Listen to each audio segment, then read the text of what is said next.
I might be a little too late for this train, but I decided to make a video that is a book recommendations tag that was originally created by Steph. I felt like it's such a fun idea. I'll be asking myself questions regarding books and answering those questions. I'm also very curious on how you personally answer these questions. If you disagree with me, I will be happy to know. If you agree with me and if you like the books that I love, I'll be happy to have a conversations about that with you as well. The book that you tell everyone that it's your favorite, for me it is definitely Crescent City. This book is written by one of my favorite authors of all time, Sarah J. Maas. I really enjoyed the world building, especially in this book, and also the chemistry between the two main characters. This book is following Bryce, and Bryce experienced a very traumatic event in the beginning of this book. Her friends were murdered by a demon, and when she started following this demon, she got injured really badly. And we are also following Hunter Thaler. He's a fallen angel who is serving Archangel and the ruler of the city. Him and Bryce are paired up together to understand who is standing behind these murders and also other murders that's gonna follow this. So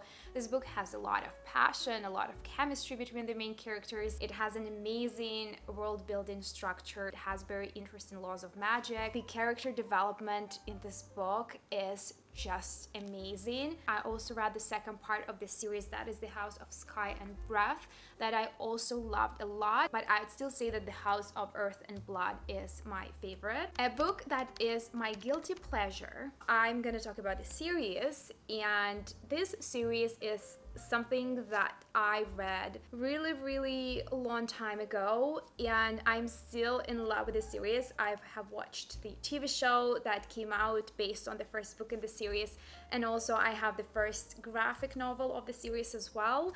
I guess you can consider it as my guilty pleasure, but I don't talk too much about this series. This is The Vampire Academy by Rachel Mead. There is not too much world building in the series, but I love the characters. It's heavily based on character development. This book is about vampires, and I know it's a little bit outdated by now, but I still enjoy everything and anything that has vampires in the story. There are two types of vampires. It's Moroi, who are good vampires who don't kill people, and then we have Strigoi. These are the Moroi that, while consuming human blood, murder the person. So they transform, they have very deformed bodies, they're very bloodthirsty, they have red eyes. The only thing they ultimately want is to drink blood. And we also have another set of characters that are Dampires, and Dampires are half human, half Moroi, and they are the army that Queen of Moroi created to protect the Moroi. The main character in the series is a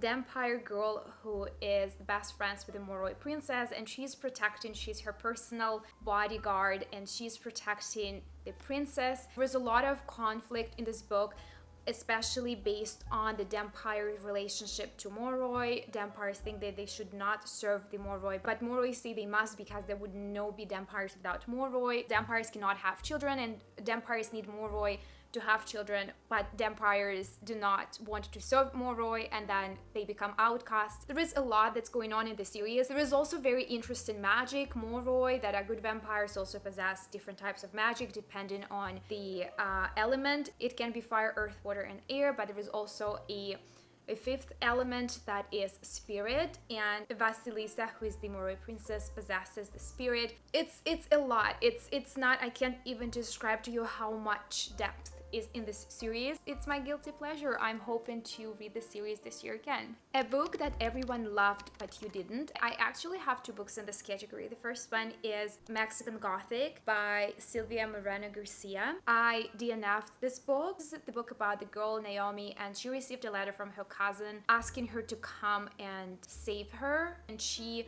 arrives to this Gothic mansion where her cousin lives and with her husband, who Naomi never met before, and she finds her cousin very severely ill, and she's trying to understand what is going on. The book felt very boring to me. It didn't pull me in after the first 70 or 80 pages, so I decided to DNF it.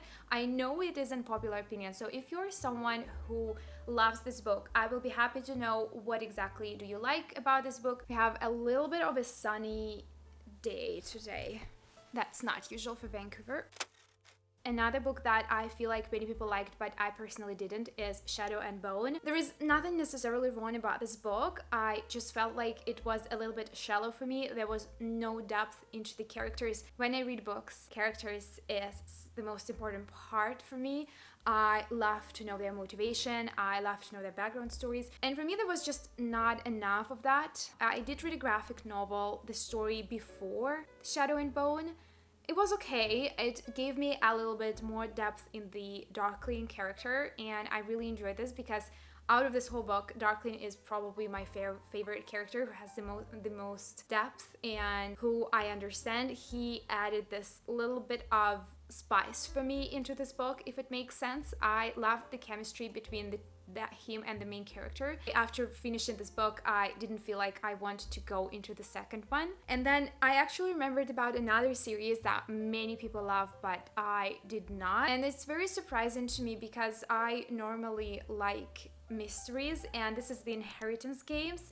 I did read the first book. I liked the first book enough to go into the second book, but I didn't have the second book and decided not to go into the third one. I didn't really create connection with any of the characters. I didn't like any of the guys. I decided to not continue the series. The next question we have is the book that you read the fastest. For me, this is One of the Girls by Lucy Clark. I don't know what it was about this book. In general, I am not a very fast reader, but I finished this book in 2 days. I was ill when I was reading this book and I had a lot of extra time. This book is following 6 different women who travel to Greece, to the Greek island, for a bachelorette party. Each of them has their own secrets, and one of them is determined to make sure that the wedding is not happening. This book is very fast-paced, it's very dynamic. I loved all of the characters. Each chapter was told from peer view of different girl and also from past and present, so there was a lot that was going on. Now, the book that deserves more hype, for me, it is definitely The Enigma of Room 622. So much I want to say about this book, and so much just cannot. This is the book that I can't even describe to you.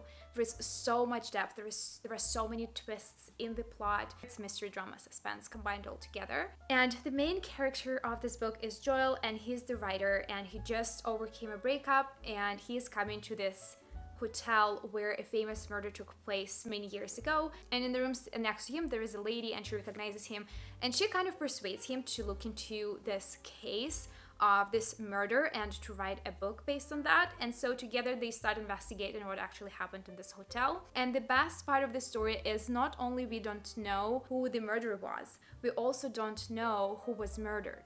And there are lots of characters from past and present, from different timelines. It's a lot to take in, and it takes a lot of processing to do, but the payoff is amazing. It has probably one of the best endings I've ever read. I have 2 more books in this category. The second book that I think deserves way more hype is How to Be Eaten by Maria Adelman, and this is a literary fiction fantasy retelling. This book has a super interesting synopsis. Events are happening in the present day New York, and 5 women are meeting in a support group in the basement, and these women are the characters of well-known fairy tales, and one of them being Red Riding Hood. And these women are trying to get their life back together after all these traumatic events that happened with them, and they are also trying to reestablish their life in the society because they're also notoriously known regarding the events that happened to them in the past. As the story goes, we start understanding what actually happened in those fairy tales, and that things are not actually what they seem they are. So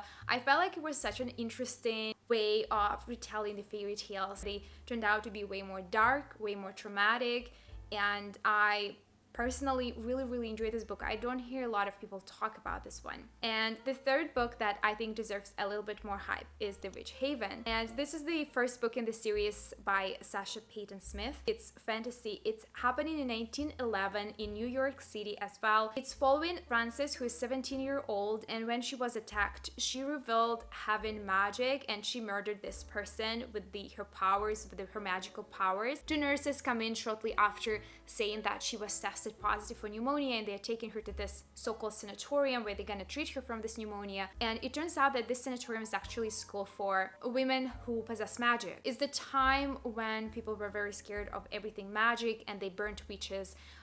So we have that school. We also have a different society that is men's club of people who also have magic. So there is a lot that is going on in the series. There is forbidden, there is enemies to lovers, back to enemies. So it's really fascinating. I really enjoyed reading this book.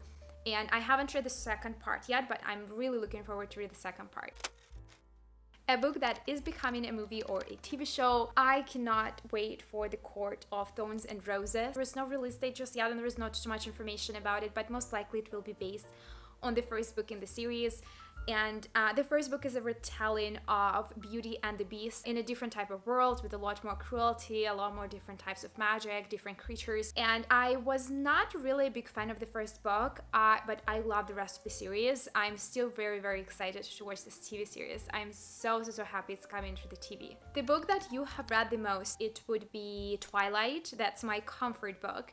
I love to read Twilight every autumn, usually September, October, when the weather changes and we start having rain. And I'm living in Vancouver, that is very close to Seattle, and if you remember, Forks is very close to Seattle as well, so we have similar temperature, we have similar scenery. I wouldn't be even surprised if Twilight was shot in Vancouver and Greater Vancouver area. We have all those forests and all this fog, and it makes me feel like I'm in the book when I'm reading it. So this is the book that I read the most. A book from a genre that you don't typically read. Here I have 3 books as well. The first one is The Southern Book Club's Guide to Slaying Vampires by Grady Hendrix. It's set in the 90s and it's following a group of women who started a book club. This book has a lot of commentary on women's life in the 90s, on the sexism in the 90s and the women's place in the society and at home. It also has vampires as well, but not those kind of friendly, sexy vampires that we see in the Vampire Academy or Twilight. It remind me more of Stephen King type of vampires. I definitely enjoyed this book. I think I gave it 4 stars. Another book of the genre that I don't typically read is a graphic novel, and it is The Sandman Book 1. And I read The Sandman Book 1 right after the TV show came out because I was so obsessed with the TV show that I wanted to see how it compares to the actual graphic novel. And it turned out that the TV show was changed a bit, the characters were changed, genders were changed, and the race. I did enjoy the TV show a little bit more. It made a little bit more sense. However, the graphic novel had 2 extra chapters that the TV show didn't have, and one of them I skipped because I didn't enjoy it that much, but the other one was really interesting. It was the time when he went to hell and then he met this person who was saying that she loved him, and so we get to know how this girl got into hell, how Sandman sent her to hell and what was the reason behind it. And the last book in this category that I don't typically read is Ravenfall by Kaylin Josephson. This is a middle grade and I'm not a big fan of middle grade. I went into this book for the sole purpose of having vibes, and it is very, very, very vibey. It's a very cozy mystery. It's more cozy than mystery. There is a very beautiful description of fall preparation for Halloween, cozy pumpkin drinks, and also has some elements of mystery as well. The characters are so likable. I loved it. I loved it in general. I think I was reading it while I was watching the TV show Sabrina, a Little Witch, the one that's released on Netflix, The Scary Adventures of Sabrina. I'm excited for the second book that's coming this year, and I will probably also read it before Halloween. A book that deserves all the hype it gets, for me, it is definitely Once Upon a Broken Heart. I can even talk about the whole series here in general. I love this series by Stephanie Garber. I haven't read Carvel yet, but I have requested in the library in the audio format. It's a young adult fantasy romance. It's a lot of adventures and a lot of cozy, whimsical vibes. Forbidden Love Story is incredible. It's very whimsical, and I simply cannot wait to read the third book in the series. By the way, I'm not entirely sure what's happening with the light today. A book you wish you could read for the first time again. There are so many books, pretty much all the 5-star books that I've ever read, I would probably want to read again for the first time. But definitely one of those books that still up to this day, I keep thinking about it. I probably read this book 5 or 6 years ago and I keep thinking about this book.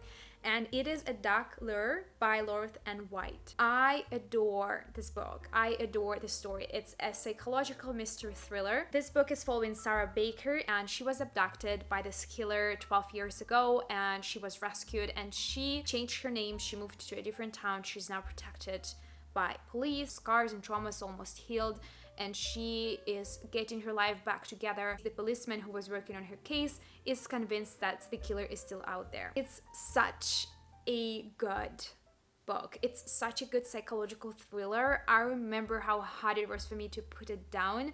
And since I'm still thinking about it so many years later, it just makes me want to read this book again. There is also the second part of this book that I also read. You don't need to read the second, third book to continue the series. You can just read one first book. Oh, it was so good.